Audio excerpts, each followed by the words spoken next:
the presenter of the Group 5 and our designated place, which is the United Kingdom education system.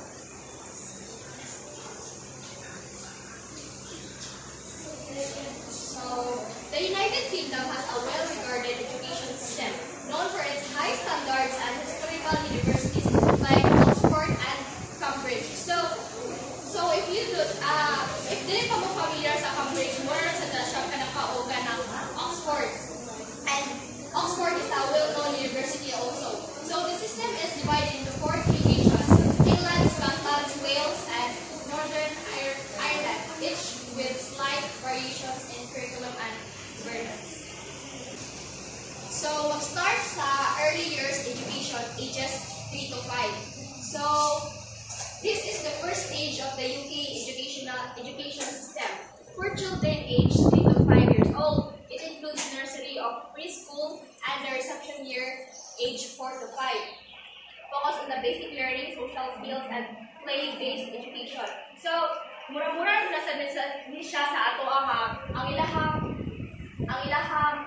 early years education is kanang basic skills pa jud like skills like based education, social skills. And then sa primary education starts at year 1 and ends at year 6. Children learn subjects like English, math, science, history, geography, PE, and art. So muna ilahang mga subjects sa primary education.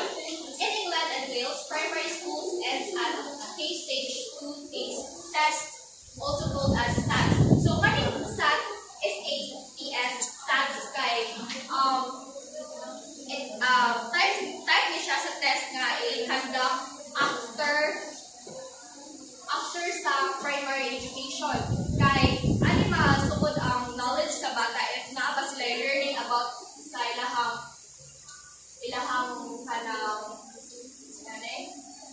ilahang mga subjects. So in secondary education starts at year 7 and ends at year 11. So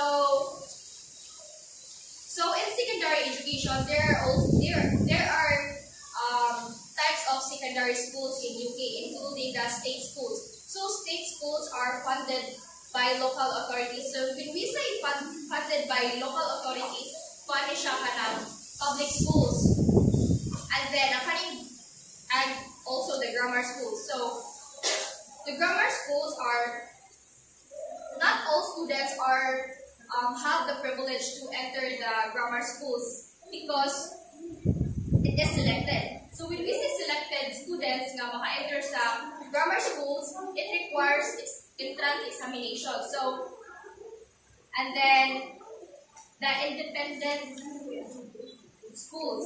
Ang kaning independent schools that is private schools. So, dili sad all students maka-enter ani nga school. Kay even if na kay utok, but even if utukan ka pero yung mo mo'y kwarta, dili ka maka-enter sa ani nga school kay dapo tuition. Ang kaning grammar school is gafocus sila og kanang academic achievement.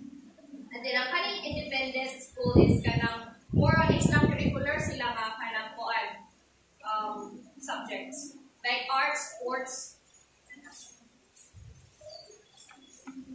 And then ang kaning General Certificate of Secondary Education. So these are the exams taken at the end of the K4 stage. So kani mura ni siya sa stats sa primary education, which is kanang it is a type of exam which is taken after the case if mahuman na kaning secondary education. So magsukod siya sa knowledge sa bata. Also this GSCE kanang qualification pud ni para mo sud og entrance examination para sa college.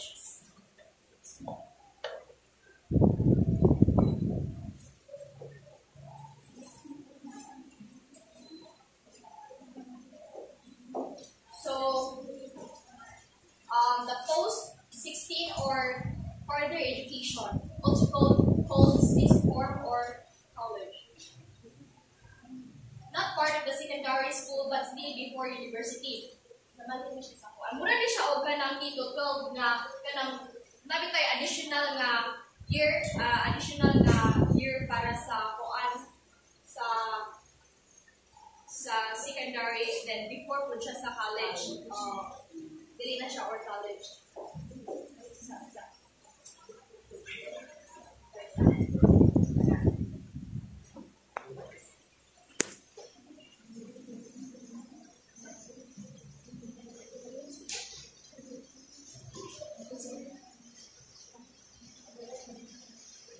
Okay.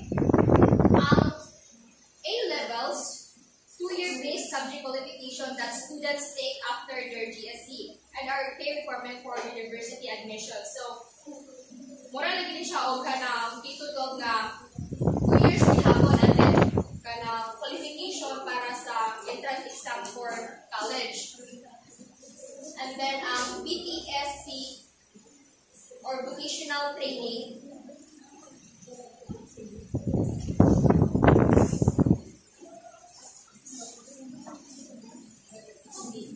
Kaning wala siya o itahay sa K-12.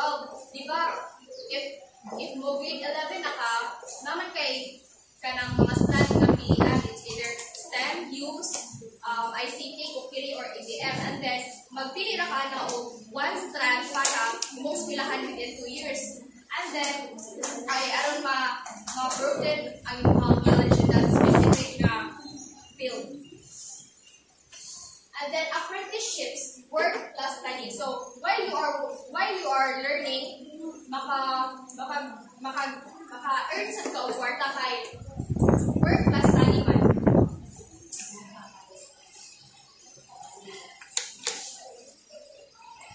So the higher education ages 18 to 11 mo na ni ang college. So higher education in the United Kingdom refers to university level studies which usually begin after completing secondary education. So, after sa secondary education, sa high school, pananay ka ng college. Most students start at age 18 after completing A-levels or equivalent. So, types of degrees. Bachelor's degree, kanang mga kurso na ay board. So, paano din ka rin master's degree after din siya sa bachelor's degree? Dili pa siya mula sa doctorate na level. So, sorry, degree.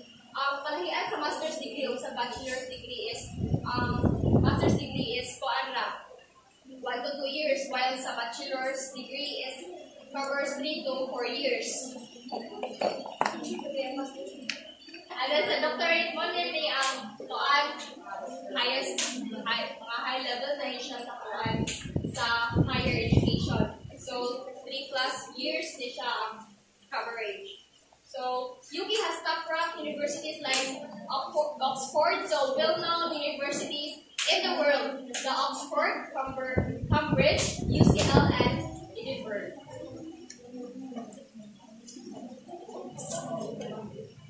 So, in conclusion, the United Kingdom has a well-structured and respected education system that provides opportunities for learning from early childhood to higher education.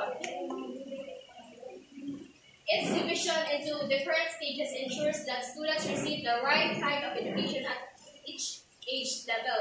Despite some challenges such as high tuition fees and academic pressure, the UK remains one of the top destinations for quality education. So, known ang United Kingdom sa mga well-performed na mga universities in the whole world. So, even if nagpo ang ilang tuitions dito, paano po, worth it man sa nilang gibayad na tuition para sa ilang pagskwila.